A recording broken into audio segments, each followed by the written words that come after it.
Bu Niyazalava güy çerterinin aldında şu güydün tarihini aytıp,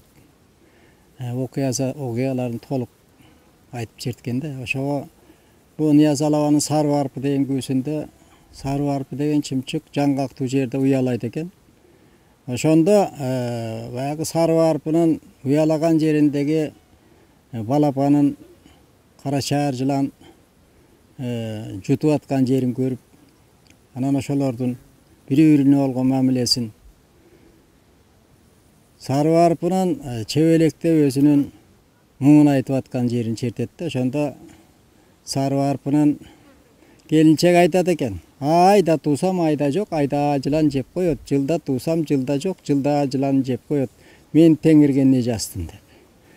Эми абанын бул күүсүнүн бир мааниси ушундай: баягы эзүүчү таптагы адамдарды ошо мезгилде Байманап менен кедейген багалдардын арасындагы окуяны ошо чымчык аркылуу чагылдырып көрсөткөн. Ошо чымчыктын арманы.